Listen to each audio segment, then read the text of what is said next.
63 years as a franchise, the Texas Rangers are the 2023 World Series champions. I got a smile on my face, Jack McMullen, just saying those words. Welcome to the Just Baseball Show. It is Thursday, November 2nd, and we're going to recap it all. And it's all brought to you by BetMGM, the king of sports books. Sign up and deposit into your newly created account using promo code JustBaseball. Download the BetMGM sports app on iOS or Android, or visit BetMGM.com. Place your first bet offer and receive up to $1,500 back in bonus bets if it loses. If the bet does lose, which it didn't if you bet Texas Rangers money line, your bonus bets will be available once the wager is settled. Gambling problem? Call or text 1-800-GAMBLER. Must be 21 or older. And terms and conditions apply. Jack, I'm fired up even reading the ad. The Texas Rangers are the 2023 World Series champions. Are you going to sing it with me? I'm going to sing. What are you going to sing? Can you take me higher to a place where blind men see? You just embarrassed me right off the top of the podcast because, I don't know the words. Dude, it's Creed. You gotta know Creed. I know. I figure we could lead with the most pressing baseball news, and that's that the Padres reportedly took a $50 million loan out to pay their players. Should we just do that instead? Yeah, we could talk about them in January. Let's talk about the Texas Rangers. This team, the last time they were above 500 was 2016 when they went 95-67. It took a couple of years. There was a lot of bad years, including the last two, 2021 and 2022, where this team finished with less than 70 wins. They win 90 this year.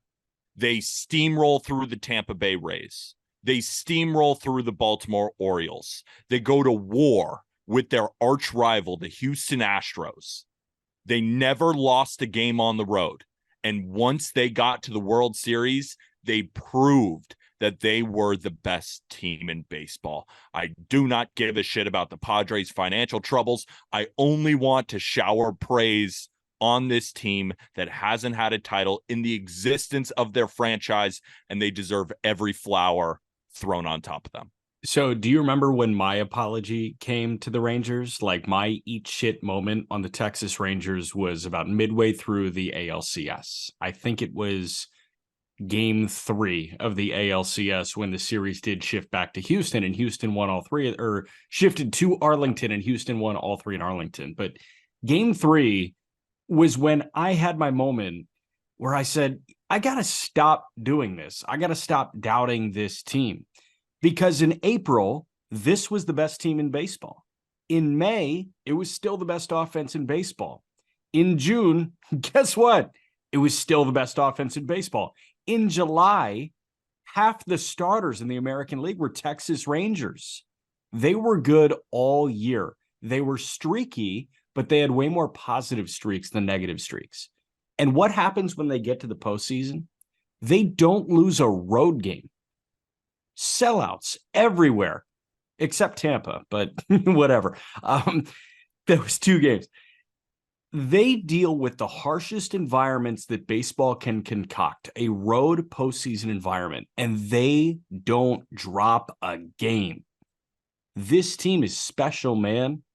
And I want to shout out Chris Young, and I'm very glad that Fox shouted out John Daniels after it happened. Yep. John Daniels was the president of baseball operations. He was relieved when Chris Young was elevated, and Daniels was an advisor to the Rays. And, now he's kind of like a front runner for a lot of these openings, and he may sit out for a year or two. It's kind of the James Click thing.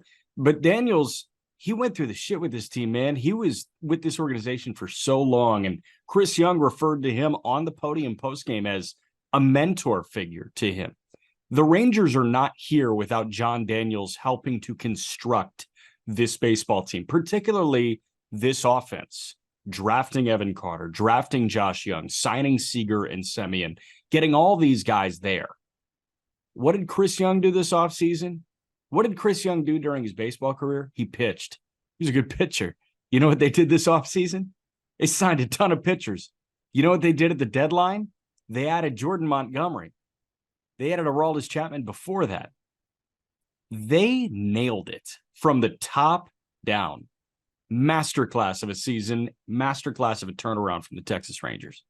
Couldn't agree with you more. Masterclass of a front office, absolute masterclass on the field, and an absolute masterclass again by Bruce Bochy. He becomes the 6th manager in Major League history to win at least 4 World Series rings. Number 1 and 2, tied with 7, is Joe McCarthy and Casey Stengel. Then you got Connie Mack with 5. You got Walter Alston with 4, and Joe Torre and Bruce Bochy with 4. So they rattled that off, I think, 9th inning, managers with 4 World Series rings. And I think Smoltz said it. Joe Davis might have said it. But they said that's literally just like a list of the greatest managers of all time. It is. Bruce Bochy's a Hall of Famer. He's going in as soon as possible. He's one of the best managers of all time. Is he not the greatest modern age manager of all time? I mean, look at the names on that list. It's a lot of guys who are playing with plumbers as their first baseman, with all due respect to the plumbers out there. So Joe Torre is modern era. I think Joe Torre is probably the greatest modern era manager. La Russa had a really bad end, but Tony La Russa was damn good at his job, but he didn't Bochy's win the better than La Russa. Bochy's better than La Russa. I think so. It's between him and Torre. That's really the argument, and you can go back and forth. Thing is, Bochy ain't done, and the Rangers, the thing about losing a bunch of years is that you unload on the farm system. And by unload, I mean reload. Remember, it's still late at night. Reload in the farm system. Their best player might be in the minors right now. That's how much I'm obsessed with Wyatt Langford. They got pitching down there too, right? Arm made an update to his top 100. You got Rangers in there. That doesn't often happen with World Series champions. So this is the first year of many. How can we not call the Rangers the World Series favorite next year? How are they going to get worse? Jacob deGrom's going to be back. This team. If I'm not mistaken, I'm on Spot Track, and Spot Track eliminated the 2023 column in their payroll table. But I don't think I'm missing anyone. Do you know how many people they lose to free agency this offseason? It's really just Montgomery, right? Yeah, I think it's one. I think it's Jordan Montgomery, and that's it. And they probably re-sign him. Price went up. True, but they still might re-sign him. I mean, how can you let that guy go now? So here's the deal. And think about it too. Hold on. Think about it too. Let's say there's 4 different offers out on the table. You don't think if the Rangers match it, he's not going to come back? I don't think they have to exceed anything. They don't. No, it's a match. It's NBA-esque with a restricted free agent. Like, hey, you get an offer sheet, your team has a chance to match it. I think that's probably the way that Montgomery's going to go about it. It was a South Carolina Gamecock. Like, maybe if the Southeast reaches out, I don't know. There have to be some human elements to drag him away, because in terms of a baseball situation, it doesn't get any better than going back to the defending champs, where you know that you are beloved. And with DeGrom out, probably the day 2 starter, because Eovaldi gets opening day. Where's he going to go instead of the Rangers? Where would you want to go? Back to St. Louis? I don't know. I don't know. To the Yankees? The Yankees. Yeah, shave that thing again. No. Scherzer's making 43 next year. DeGrom at 40. Seager at 35. Semien at 26. Eovaldi at 17. Gray at 13. Heaney with a player option at 13, which he'll say yes to immediately. Leclerc with a club option at 6-2, which is nuts. But here are some of the guys they have pre-art. Ezekiel Duran, Josh Young, Josh H. Smith, Evan Carter, Cody Bradford, Grant Anderson. And then when you get to arbitration, Spores, Burke, Tavares, Dunning, Heim, Garcia, Lowe. It's everybody. They're back. They have a shot again. When was your, come to your senses moment with the Rangers? Because I said mine was midway through the CS. When did you really believe that they could win the whole damn thing? Well, it's funny. When we made our first World Series predictions before the playoffs even started, I had the Rays winning the World Series.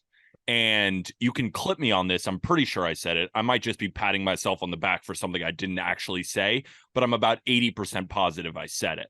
That the Rays against the Rangers was going to be the great wild card series. That if the Rays can then beat the Rangers, they have the nuts to go on and win the World Series, because I thought that might be their toughest battle.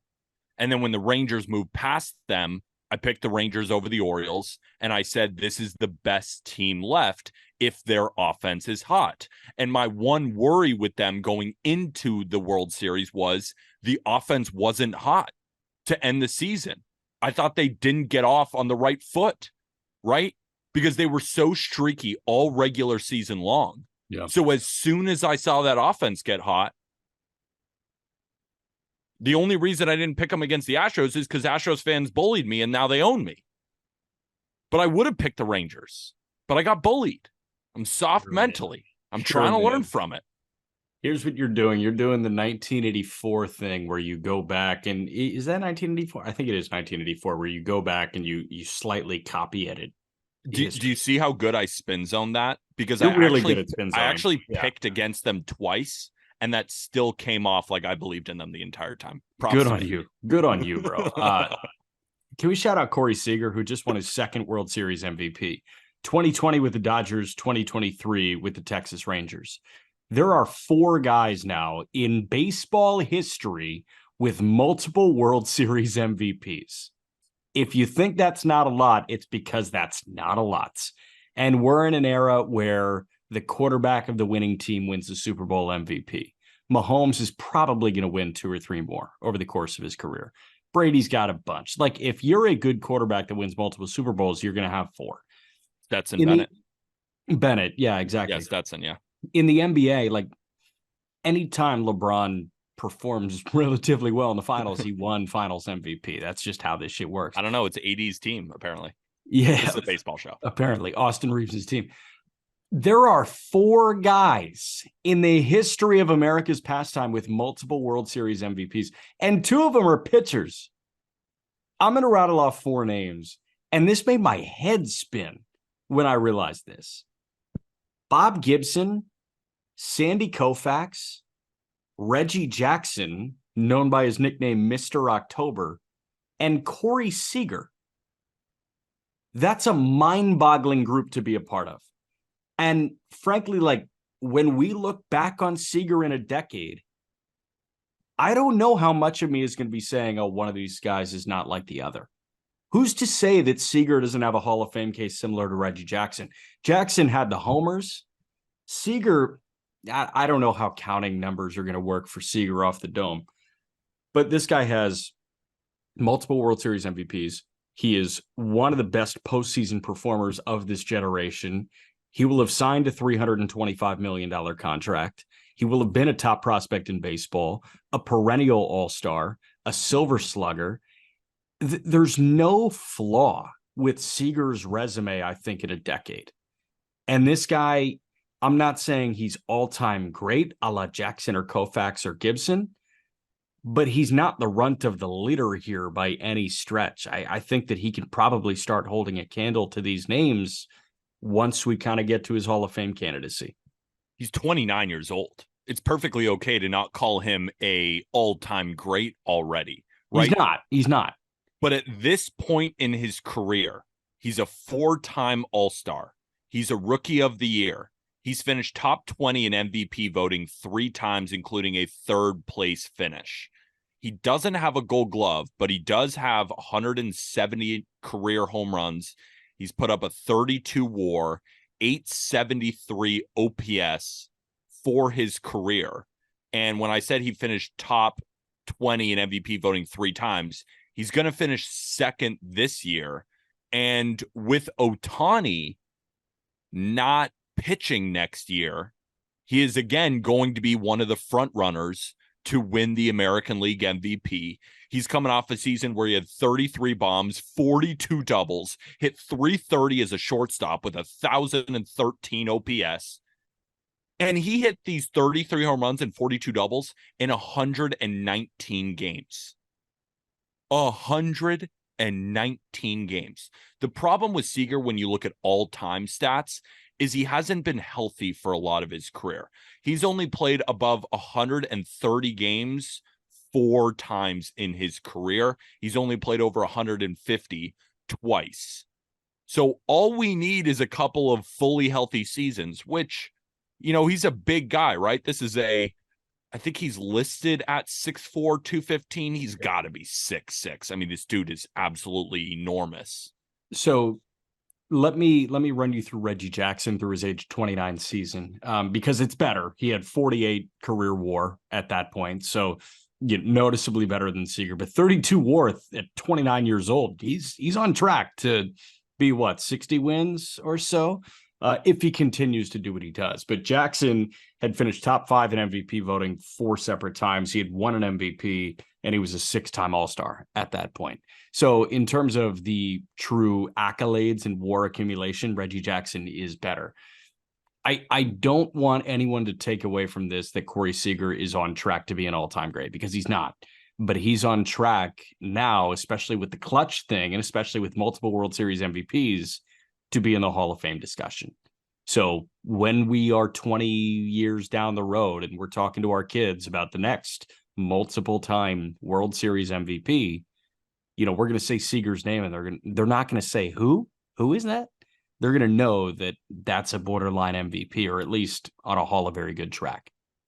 Deserves every penny of that $300+ million contract. So for Game 5, I had a feeling this might be the last game. So I wrote notes on every inning so we can relive my thoughts through every inning. Can I take you through it, Jack McMullen? Yes, real quick, overarching tip of the cap to the Arizona Diamondbacks. Could they figure out a way to hit in crunch time? No. But Ketel Marte was amazing all postseason. Corbin Carroll had his spurts. Alec Thomas had his spurts. Gabby Moreno had his spurts. There were so many guys that showed up situationally. Kevin Ginkel, freakazoid. Paul Sewald. New appreciation for those two guys. New appreciation for freaking Andrew Saalfrank, right? And Ryan Thompson. But shout out Zach Gallen, man. No hit through 6. That guy put his heart on the line. He was so good. And it was a shift beater Q shot roller down the third base line from Seager that ended it. And here's the thing about the Rangers. They move so quickly. So as soon as that ended, the wheels didn't fall off, but the bus slowed enough for them to hop on the back, climb in, and take out the driver.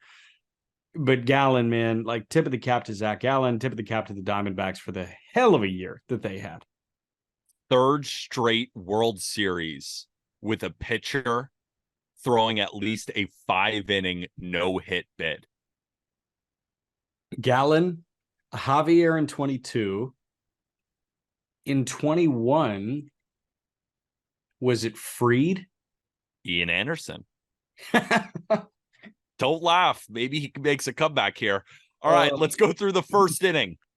Zach Gallen getting out of the first inning with no runs, I thought was huge, because what has been his kryptonite this entire World Series run?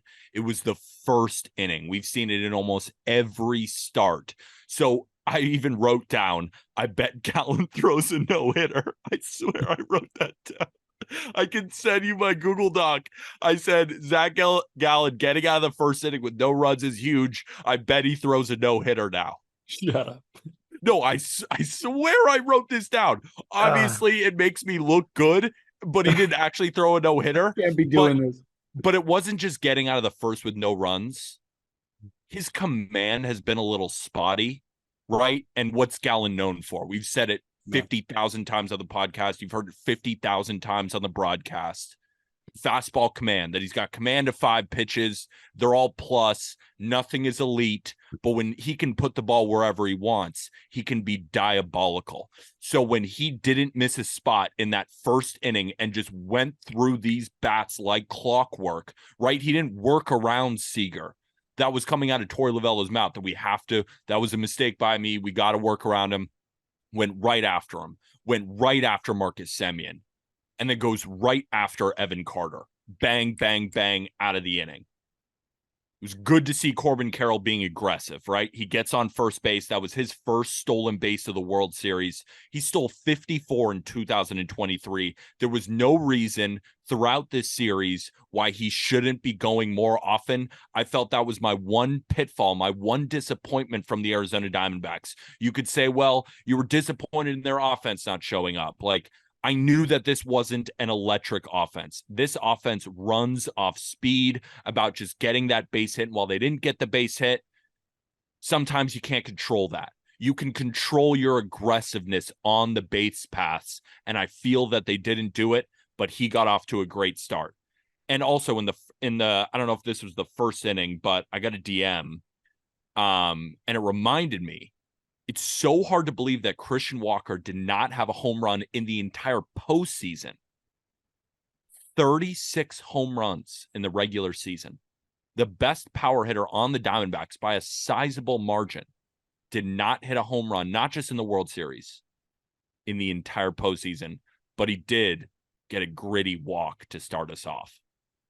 And that was the first inning. Eovaldi was in and out, didn't look quite as sharp as we're used to, but as soon as it starts getting close there, he shuts the door.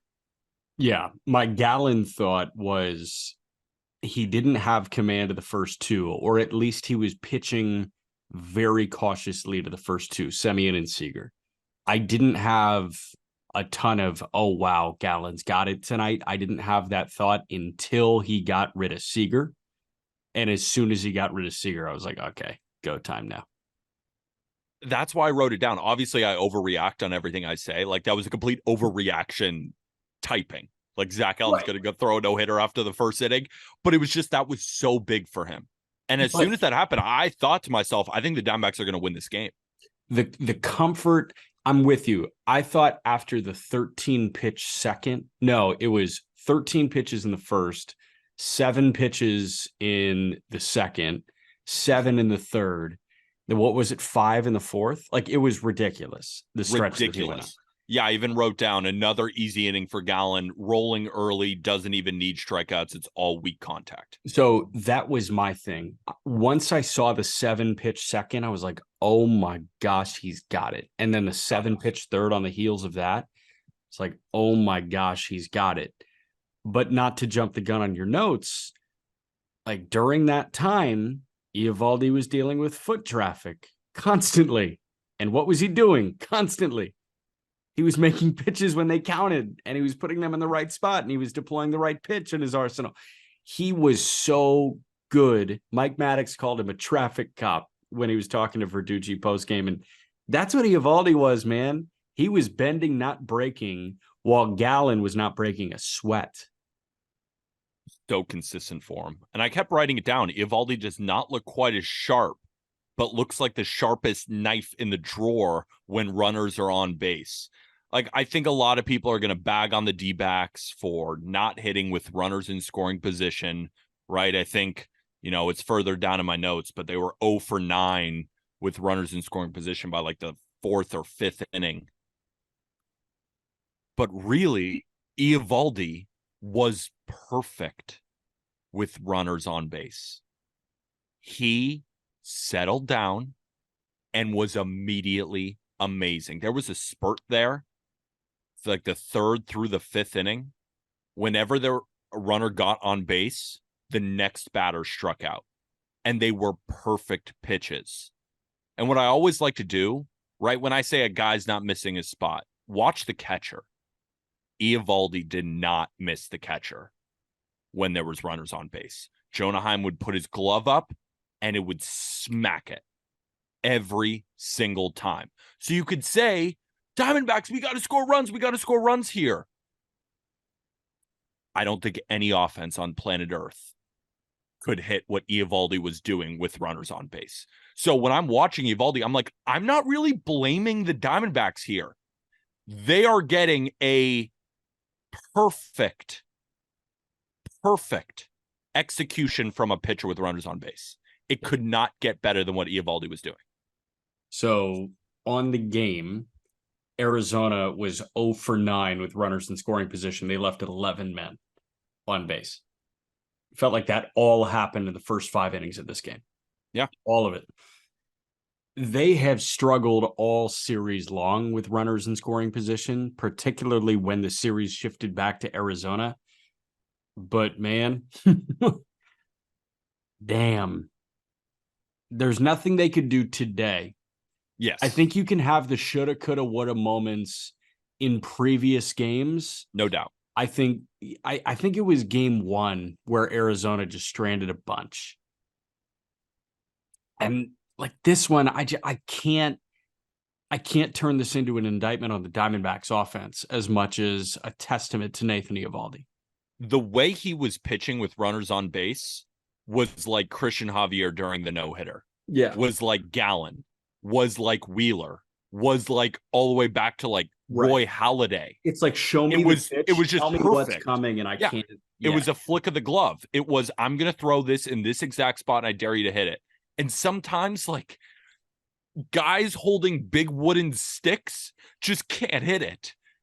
And that's what I took away from the Eovaldi start. It was less an indictment on the Arizona Diamondbacks offense and more straight perfection from Nathan Eovaldi. But as we move forward into the 3rd and 4th inning, Gallen's misses, minuscule, right? His only like misses were maybe a ball off the plate. Dude. Or like he just missed the corner. It was nothing like there wasn't a ball that flew over or, stupid pitches. It was a tunneling masterclass. This guy at this point of the game, through in like the 3rd and 4th inning, I looked at his pitch usage chart. 85% of what he was throwing was 4-seam fastballs and knuckle curves. What is Zach Gallen known for? Having an array of pitches, being able to throw them whenever he wants. Of course, he's still sprinkling the changeup and he's throwing his other pitches.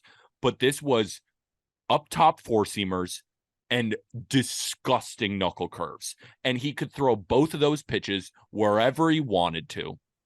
It was basically, he was just copying John Gray, right? This is a copycat league. You see your opponent in John Gray masterclassing, maybe you copy him. Of course, I'm joking. Gallen was superb, better than Kelly. I mean, this was what Merrill Kelly did with better stuff. This was perfect. Wow. In the 3rd inning, Gabriel Moreno was bunting. This team is just trying to get the lead early. They were 7-0 this postseason when they score first. Marte tried in the 1st inning, and then Moreno did it. But you ran into Nate, big game Nate. Walker strikes out, Pham ground out, and I wrote out, good luck, Diamondbacks. That was your inning. At this point in the game, D-backs hitters were 0 for 7 with a walk and a sacrifice bunt with runners in scoring position through 3 innings. I got a text. Walker looks lost at the plate. I was like, couldn't agree more. So funny because the couple of games before, he was 4 for 7 over his previous 2 games. He was getting hot. That's why I didn't think he looked lost. He got Nate Eovaldi'd. Like, better pitching beats better hitting. Is anyone surprised? I could tell Marte, right? The hit streak didn't last. That's the hottest hitter on planet Earth. That thing going, yeah, make it. But that was the beauty of Nathan Eovaldi. Like, Gallen had the better start, but there was no better pitching than Eovaldi with runners on base. Yeah, but Gallen didn't have to do it. Exactly. So Gallen had the better start. Yeah. But I was saying that, like, it was perfect. In the moment, it's crazy. It's crazy. It was perfect. This was such an entertaining game. We go to the 4th inning. Geraldo Perdomo diving play. Sick. He's such a good player. He is Jorge Mateo, Edmundo Sosa. Like, he's always going to have a job in the big leagues. Oh, yeah. Because of speed and defense. He's like everything Kevin Newman wishes he was. But here's the thing, like, Perdomo supplies a bit more offensive. I don't want to say firepower, because like I wouldn't call what he does firepower. I would. I'm a I guy now. I am. I'm a Perdomo guy. Why are you a Perdomo guy now? He's just. I was a Perdomo guy on May 1. But he's not giving you bad at bats. No, he's not. He's not. And I'm an at bat guy. Like, you can get out, but if you put up a good at bat, I'm gonna start liking you. And I didn't feel that Geraldo Perdomo was putting up bad at bats this entire series. There was many other Diamondbacks hitters putting up bad at bats, and then maybe even getting a hit or getting out. He was always a consistent good AB at the bottom of the lineup, and he was a big reason why they were even here. And I agree with you entirely. I don't think that he is ever an all-star again, but you're a hater. Yeah, he is. He's making my ballot next year. I think that he is one of the better third middle infielders in baseball, or you're not losing sleep if he turns into a platoon shortstop or an everyday shortstop. I think the Diamondbacks are very lucky to have him. Should he take ABs away from Jordan Lawler next April? Yes. No. What? No, he What are you shouldn't. talking about? He Just should because not. Aram ranked him 6th, now we got to give Jordan Lawler ABs when Perdomo is the best player on the D-backs?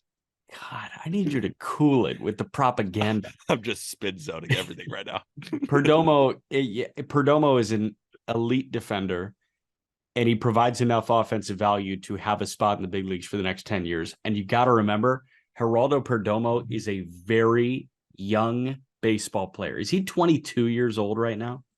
No, I think he's 24. Oh, Jordan Lawler or Perdomo? No, Perdomo is, I think, 24. Yeah, 24. Oh, he's a young 24. He just turned 24. You know what the Diamondbacks should do?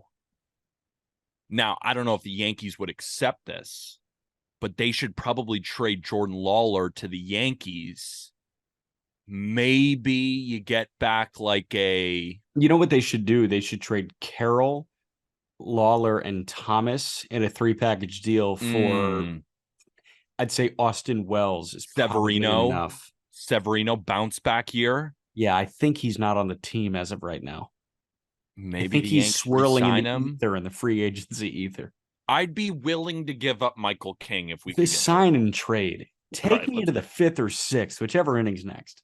Shut the hell up, biased Yankee fan me. Let's get back to the game. So Perdomo, incredible diving play. Seager, immediate ground out. Carter strikeout, 35 pitches through 4 innings. Crazy. I just wrote down, ha ha ha ha. This is insane.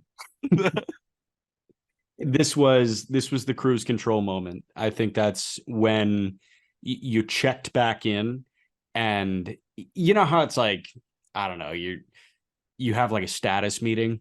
If you're working on a task that is a month long, you have that, weekly check-in. Like, this was the check-in after the first week. It's, hey, how's everything going? And the thought in your mind is, what do you mean? Like the little Uzi Vert meme? Like, I just got here 3 days ago, or this is only my 3rd day out here. I don't know. Like, it's that kind of thing. If you checked in with me, it was like, how do you think the game's going at this point? I'm like, it just fucking started. Like, I don't know. What you were saying, that reminds me of that meme. Have you ever seen that where that guy, he's at like some barbecue or something, and some like reporter, or I don't know if it's a barbecue, it's some rally, it's somewhere, and the reporter comes up to him, he's like, how many genders are there? And he goes, I don't know, I just got here. That's what that reminded me of. Perfect. That's funny. But no, it was just, I think that was the point where, we're about halfway home in this ball game. It didn't feel like it at all. I was like, something needs to happen. Like, we've been in such a good situation. And I think that's when my shoulders got tense, and they were just going to stay there until something really happened. And it still took a minute after that. In the 4th inning, Joe Davis said something that really made me smile. Eovaldi made his debut with the Dodgers at Chase Field, and now he has a chance to win the World Series on the same mound. I thought that was really cool. So I watched the highlights. I think MLB Network put them out on Instagram yesterday. I watched the highlights of Eovaldi's major league debut with Vin Scully calling it. And so cool. Vin, first time a guy plays, when he makes his big league debut, what happens? Everybody learns how to pronounce his name. The EOV is pretty hard. And you hand it to Vin Scully. He's like, he's going to make it sound really good. And he's like, Eovaldi every time. Nathan Eovaldi. It was really good. So I enjoyed those highlights. I wrote down duck fart from Longo. Just a veteran savvy hit from him. Duck snort, not duck fart. No, a duck fart. Have you heard of a duck fart? I've heard of a duck snort. No, it's a duck fart. That's like a blue pit. Duck snort? That's never been said in the history of baseball dugouts. Duck snort's a thing. No. Okay, MLB.com article. Initially, the phrase was duck fart. Yes, seriously. It is now duck snort. Am I an old head? Yes. No, it's duck fart. But then vintage big game Nate punches out Perdomo on a painted fastball outside corner. That might have been the best pitch of the game. He's gross. It's disgusting. Move on to the 5th inning. Usage for fastball and curveball up to 86%. I wrote down walk to Nate Lowe. Stinks because he owns Nate Lowe, but he is still so dialed. 5 no-hit innings for Gallen. And then we get to the big inning. And this is where I felt the Diamondbacks lost the game. And now it was still close for the rest of the game, but you knew that big inning was coming from the Rangers, and the Diamondbacks needed a big inning of their own. It's bases loaded. Lourdes Gurriel Jr. walks up to the plate, who already got a base hit in his first AB. And this is a guy who came in, who was 7 for 18 with 2 bombs and 5 RBIs against Nathan Eovaldi in his career. What does he do? Nathan Eovaldi gets him instantly to ground out, sucks the air out of Chase Field. That, I always do this, whether it's smart or not. I wrote, game over, Rangers win. Did you have that same feeling? No, because Gallen was so good at that point. You can have that feeling, but then you remember that Gallen was through 5 no-hit at that time. The way I was feeling at that point was, it's not going to be Gallen to blow it. But Paul Sewald, former Mariner. And I was like... So the way that I kind of viewed it was, all right, we've officially turned this thing into a bullpen decision game. And come on, head-to-head, A-team bullpen versus A-team bullpen. The thing is, the Rangers offense, and the only reason I'm saying this is because I wrote in my article when I made my picks for the morning, and I said the Diamondbacks bullpen is great. And I even wrote down Kevin Ginkel will get his scoreless inning. Yes. But there's nobody in there that that the Rangers can't hit. There's nobody in there, right? They are better arms than the Rangers have. But what? I mean, you could be the greatest pitcher on earth. And the Rangers are gonna have the inning, and it's gonna come. Yeah, taking you into my thinking, Gallen at that point was through 5 no-hit. He was going to give them at least one more inning because the pitch count was so ridiculously low. So I thought, all right, if Gallen takes them through 6, my area of concern could be the 7th with Thompson, but you assume in a must-win game, they extend Ginkel. So Thompson starts it, base runner, you go to Ginkel. Ginkel takes you through the 8th, then you go to Sewald. My thinking on the other side was, we're going to see Aroldis Chapman in this game. And we're not, I don't want to jump the gun on the Chapman experience, but it is truly an experience when Aroldis Chapman was on the hill this year.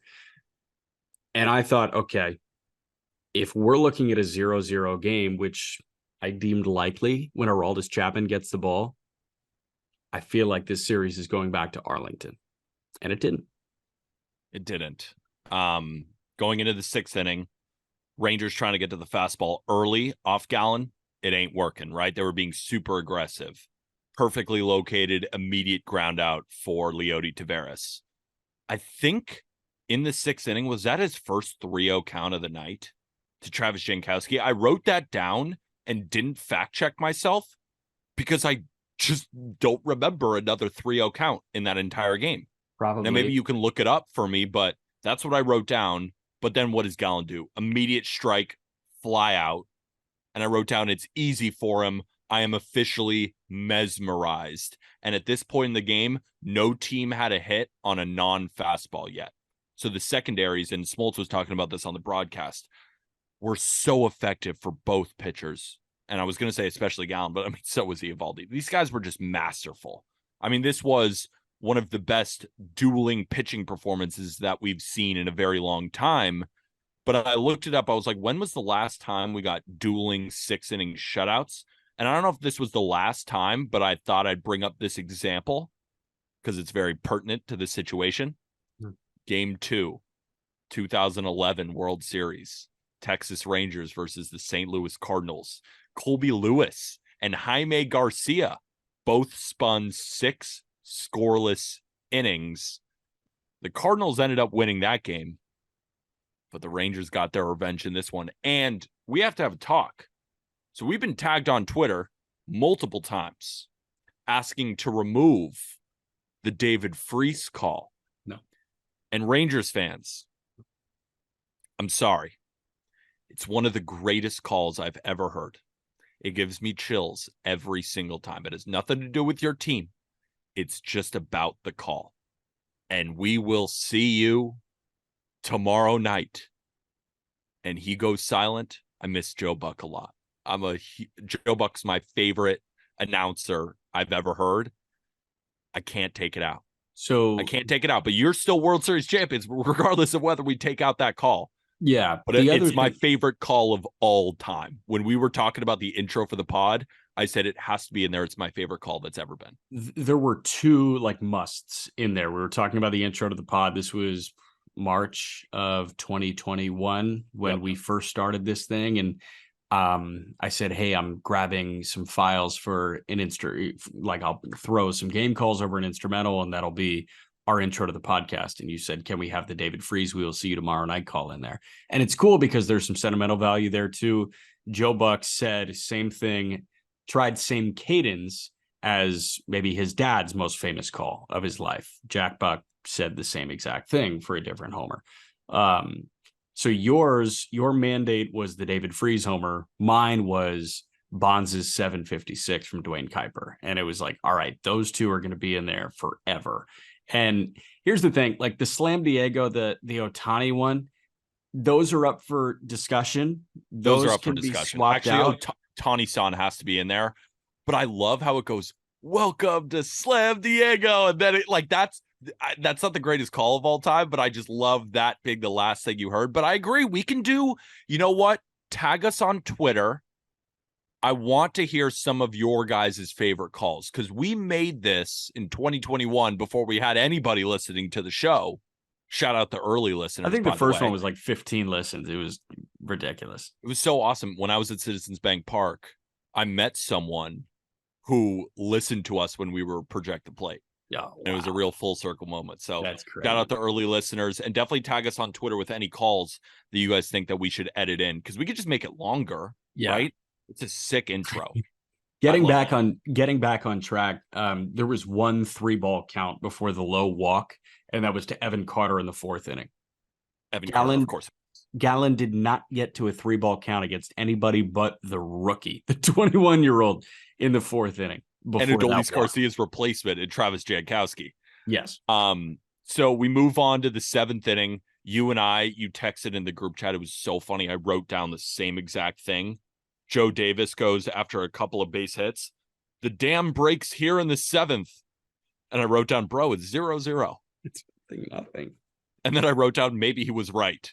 But damn, this game could be 4-0. But instead, Rangers go up 1-0. And what I mean by 4-0 was the Diamondbacks not hitting with runners in scoring position.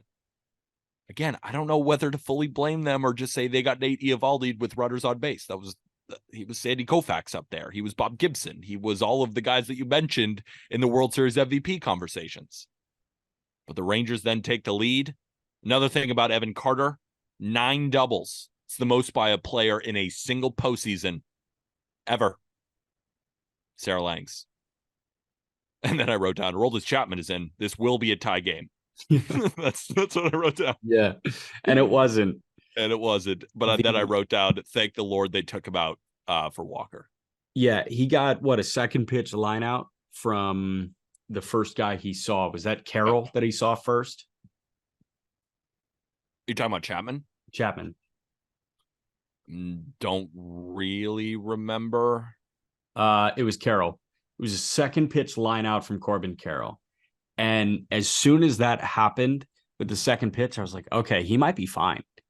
If he went to 2-0 or 3-0 on Carroll, because obviously he started 1-0, that's just how Chapman operates. He looks so shitty again. Like he did. What are we talking about here? Just shitty again. The fact that he got bailed out from Carroll, who was the best leadoff guy tonight, it was crazy to watch him set the table for the Diamondbacks to inevitably leave him on base. But with Chapman getting him right away, I thought that was really impressive from him, but also kind of a bailout. I love the move Spores to Walker. Also, did you see my Chapman tweet? I thought it was funny. No, what'd you say? On YouTube. Oh, I love that. That's Perk holding the NBA Finals trophy. Just didn't do shit. That's But I mean, great. Chapman, like his final stats on the World Series were fine. But if No, you he had a watch the World 2.2. He had Series, a 2.25 postseason ERA this year. yeah, he like pitched well, but like every inning was horrible. You know who had an ERA under 1 this postseason? Josh Spores. Fucking Josh Spores had a .75 this postseason. Josh Spores went 2 1/3 to end the fucking World Series. The biggest Bruce Bochy move ever. Ever. Ride the hot hand. No, we ain't going to our closer. We So, got Josh Spores. Why would we? He's pitching well. I so loved Bruce Bochy. he's awesome. I Something that loved has him. been actually pretty well documented with Leclerc this postseason is it takes Leclerc a hitter or two to really dial in. He will miss his spots a lot, the front 2 hitters. And when they made the move to Spores, and especially in the 8th, too, staying with Spores and not relying on Leclerc for a 4 or 5 out save, you didn't have the wiggle room to have him feel his way through the first 2 hitters, Leclerc, if he came in. In the 9th, you did. Yeah. But Spores had thrown so well, and the pitch economy was there. He got through 2 1/3 and 31 pitches. For a reliever, that's excellent. It's excellent. I mean, we're talking about guys with big nuts and Kevin Ginkel. Josh Spores, man. Unbelievable performance. But Ginkel looked sick, too. And he was in Walker's wedding. But Kevin Ginkel, I wrote down Corey Seager versus Kevin Ginkel, the greatest battle in World Series history, and it was a walk. Lame. But of course, then he gets the strikeout, then a ground out. He is my favorite player. I love Kevin Ginkel. I love Kevin Ginkel, dude. It's just fastballs and sliders, and you don't know which one is coming, and they just can't hit it. I swear to you, Jack, I was tuned the fuck in for Seager Ginkel. I thought that was the greatest one in the postseason. What could you not be? That was unbelievable. The radius of Jupiter? Sorry? What's the radius of Jupiter? 44,000 miles, I think. Nice. That makes a lot of sense for those two dudes, nut sacks. And then I wrote down Spores is the Rangers Ginkel. Perfect curveball to get out Pavin Smith to strike him out. Perfect curveball. That was and Arm was talking in the chat too. Like it makes sense that you're bringing in Pavin Smith here, the left-handed bat, but it's like these late game pinch hitters. Like you're taking out Longo. I think he was just trying to create a spark, trying to get a matchup in there, trying to get someone else in to hit. But I mean, I don't even think it would have mattered. Do you know what Longoria's postseason OPS was? Really bad. 455. Yeah. I don't blame Torrey. I don't blame him either. I was like, Pavin Smith ain't getting a hit here either. Like, I don't know. That's just, that was where my immediate thoughts was. I mean, Pavin Smith, he was hitting 333, right? I think he was 3 for 9, if I'm not mistaken. Pavin Smith, yeah, it was 3 for 9. Yes, he was. 6? No, he's 3 for 9, I think. And I wrote in my article, Rangers just know Seawald. They hit vert so well. They get on you quick. And instantly, the score is 5-0. The Diamondbacks should have known when they were trading for Paul Seawald that they were going to face the Rangers in the World Series. The one mistake of the Diamondbacks front office was trading with the Mariners. Just kidding. They were amazing. You don't have anything to say to that? No. Okay. I just wrote down the most Bochy move ever to leave Spores in there. Hot hand. He strikes out the guy who has been the hottest hitter in the postseason, Ketel Marte, to win the World Series. There are 3 teams in Major League history to win a World Series 2 years removed from losing 100 games. The 1914 Boston Braves, the 1969 Miracle Mets, and the 2023 Texas Rangers. World Series champions, Corey Seager, 2-time. When you talk about Corey Seager, include 2-time World Series MVP. Bruce Bochy etches his name as one of the greatest managers in the 150-year history of Major League Baseball. 63 years as a franchise, and they get their first ring, the Texas Rangers. They are crossed off the list of teams who have not won a World Series title. That list: Milwaukee Brewers, San Diego Padres, Seattle Mariners, Colorado Rockies, Tampa Bay Rays, and no longer the Texas Rangers. They're going to be good for a really long time. You like Evan Carter? You're going to love Wyatt Langford.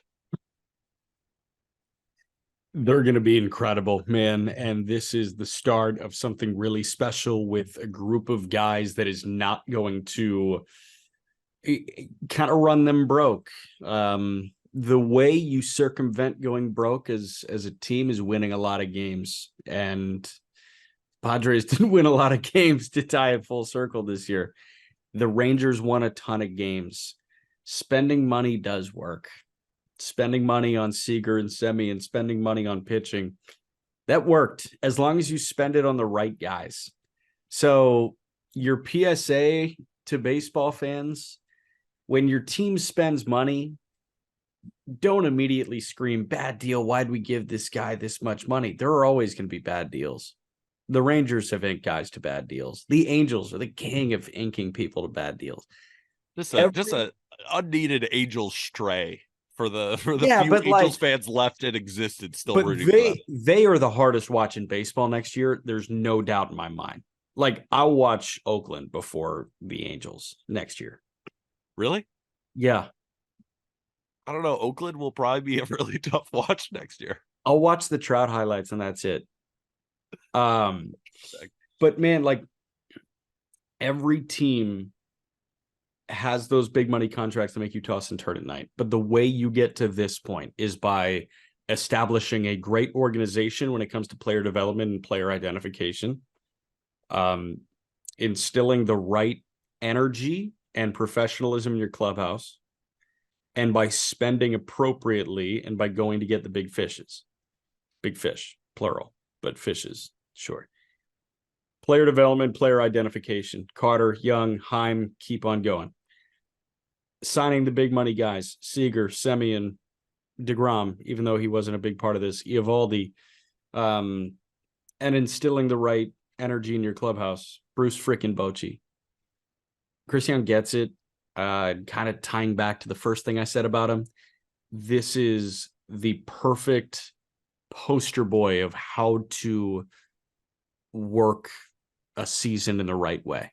And I thought the Rangers were pretty damn near perfect this year in how they went about the 2023 season. Two players I'm really happy to see get rings: Jonah Heim, Nathaniel Lowe, guys who have been there for a couple of years, experienced the downs, and this was the ultimate up. And just so happy to see Marcus Semien get a ring. I mean, he turned into one of my favorite players this entire season. Love the way he works at bats. Love the way he leads off the game. Is just a ball player to his core and has been on a lot of bad teams. Gets the big contract, is finally recognized for the great player that he is. And he was the one to hit that home run to make it 5-0. And you could see the emotion, right? It felt like there was steam coming out of his ears. Just unbelievable. So happy to see them win it. Congrats, Texas Rangers. Smiling ear to ear because this was an awesome season. There was so many ups and downs in the regular season. Jacob deGrom goes down. He was supposed to be the number one on this team. You trade for Max Scherzer. He was supposed to be the anchor at the top of the rotation. But this team won with Nathan Eovaldi, Jordan Montgomery, Andrew Heaney, and for all the people like us who are worried about the Rangers bullpen, they stepped up. This was as good of a team as you're going to find. And, you know, it's so funny, too, with the Astros being as great as they are. In the last 5 World Series, this is the 4th one that's featured a team from Texas. The state of Texas kind of owns baseball right now. I'm fine with that, man. Lone Star gives me an excuse to go to Austin, get some barbecue, and I think it's called Round Rock Donuts, the huge donut. Shout out Max Scherzer and Jacob deGrom, too. Shout out the Mets. You got 2 World Series champs. And you know what this kind of did for me? And tell me if you think this is a bad take or not. It's not going to be a bad take, but just tell me if it is. It's not going to be, though. Dude, this take sucks. The Rangers and Astros are the greatest rivalry in Major League Baseball right now. How are they not? I can't. The throwing at each other, the suspensions. They're 2 of the best teams in baseball, right? Rangers Astros went 7. Rangers D-backs went 5. The D-backs swept the Brewers. They swept the Dodgers. They beat the Phillies. And then the Rangers steamroll them. How is this not the best rivalry in Major League Baseball? It ain't Yankees Red Sox. No. I mean, wouldn't even say it's Dodgers Padres. I wouldn't say it's Cardinals Cubs. You could make the argument it's Braves Phillies. But hey, Braves Phillies, these 2 teams have not made the World Series in 4 of the last 5 years. Like, the Phillies don't have a title. The Braves have one in the last couple of years. The Astros have multiple, and the Rangers just won one. This is the greatest rivalry in baseball. So I hear you on it. I think in terms of like talent, this is probably the best, like most exciting, fun rivalry matchup that we can watch. But if I'm going to tune into one matchup of 2 teams for a rivalry type energy, White Sox Royals? Yeah, bingo. I'm tuning into Dodgers Padres because I think there's a bit more hate there. And it's more star-studded. I think there's a lot of anger. And yes, Brian Abreu, I get it. But I think that there's a lot of hate between the great players on the Dodgers and the great players on the Padres. While there might be a little less hate, the Rangers and Astros are 2 clearly better teams. Like, they just are. I don't know, man. The Dodgers win 100 games every year. Did the And Rangers or Astros win 100 games this year? we're talking about winning games in the regular season when the Rangers just won the World Series and the Astros have been in it. There's like some every recency, single year. but I think there's some Like recency. should we talk about the Padres not winning any games ever? No, they're in debt. They're broke. Yeah. So what are we talking about here? Saw him on the side of the road the other day. Just Preller. I saw Preller with a big gold cup. He was asking for $2. We're going to talk about all of these stories and more in the offseason. Shout out Jack McMullen. Jack McMullen created a Google spreadsheet that has every episode listed for the rest of the year. And by rest of the year, I mean the offseason, because of course we're back to our 5 days a week schedule come April 1st, and probably earlier than that, because we got to do so many previews, playing general manager, awards, top 10s, rumor mill, winter meetings, everything here on the Just Baseball Show. I hope everybody enjoyed coming along the ride with us this season. If you just joined this season, we love you, and we hope you'll continue staying on when we continue to push out episodes. A lot of baseball podcasts, they take some time off. Not the boys here. Fuck that. This is way too much fun. So should we do once a week? Maybe just a couple, 3 to 4 times a week. And that's the off season for us. We ain't stopping. So if you're a baseball fan, stay tuned. For everybody who's been with us since Project the Plate, since 2022, hasn't this been awesome? Isn't baseball the best? We enjoy you coming to listen to us every day. Cannot thank you guys enough. Jackie, you got anything? No, not much. Obviously, massive thank you to you guys. So we start like our off-season content plan on Monday, November 6th. So sleep in a little bit. We'll, chill. This is our World Series recap. This is the Thursday and the Friday episode. But coming Monday, we've got a postseason recap and main takeaways on November 6th. And on this Google Sheet, it takes us through opening day recap on March 29th. So we've got a plan. And 3 days a week, we're going to bring you some baseball conversation. And I hope you enjoy it.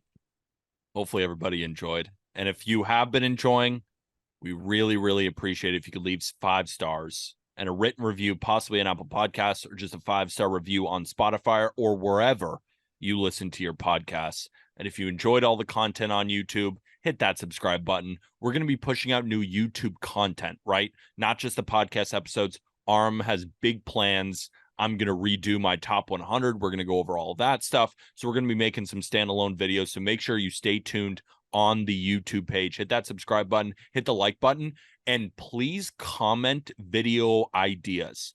If you're this late into the show, first of all, I really appreciate you. Second of all, leave content ideas in the comments. I'm going to read them and I'm going to respond. And I really want our people who have been with us a long time to tell us what they want to hear. So leave that in the YouTube comments of this episode. We got mailbags coming. We got so many things coming over here at Just Baseball. And in the meantime, get yourself some Just Baseball merch, right, Chuck? Yeah, I saw a couple comments that said they want you to do kind of like what you've been doing, but just without a shirt on. You go with that? Oh, yeah. I've just been waiting for one person to say that so I could finally do it. Yeah, I've got a bunch, but their DMs are like, "Hey, can you get Peter to take his shirt off?" I'm like, "That's kind of a weird ask. Why don't you?" Just DMing you about me. All right, let's get past all that. We really, really appreciate it. Again, get yourself some Just Baseball merch. All of this is brought to you by the King of Sportsbooks, and that's BetMGM. One last congratulations to the Texas Rangers, your 2023 World Series champions. And with that, the 2023 season is over. Thank you, everybody.